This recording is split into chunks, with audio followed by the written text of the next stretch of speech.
ఒక సిటీలో జాన్ అని ఒక క్లాక్ మేకర్ ఉన్నారు. అతను తయారు చేసే ప్రతి క్లాక్ కూడా చాలా స్పెషల్. ఒకరోజు జాన్ క్లాక్ షాప్ కి ఫిన్ అనే ఒక అబ్బాయి వస్తాడు. ఫిన్ చాలా ఫ్రస్ట్రేటెడ్ గా ఉంటాడు. జాన్ ఫిన్ తో ఇలా అంటాడు, బాబు ఎందుకు అలా ఉన్నావు అని.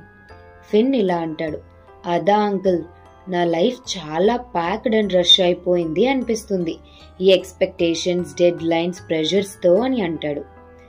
జాన్ ఒక నవ్వు నవ్వి ఫిన్ కి ఒక చిన్న పాకెట్ వాచ్ ఇస్తాడు.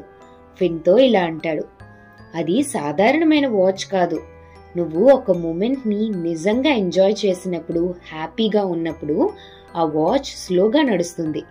నువ్వు ఏ విషయానికైనా వరీ అయినా, స్ట్రెస్ తీసుకున్నా లేదా అనవసరమైన విషయాలకి నీ టైం వేస్ట్ చేసినా ఆ వాచ్ ఫాస్ట్ గా నడుస్తుంది అని చెప్తాడు. ఫిన్ క్యూరియస్ గా ఆ వాచ్ తీసుకుని వెళ్ళిపోతాడు. తర్వాత వాళ్ళ ఫ్రెండ్స్ తో హ్యాపీగా టైం స్పెండ్ చేస్తాడు. గిటార్ ప్లే చేస్తూ ఆ టైం ని ఎంజాయ్ చేస్తాడు. హ్యాపీగా ఫీల్ అవుతాడు. ఫిన్ దృష్టి ఆ వాచ్ మీదకి వెళ్తుంది. వాచ్ స్లో డౌన్ అయినట్టు గమనిస్తాడు. తను స్ట్రెస్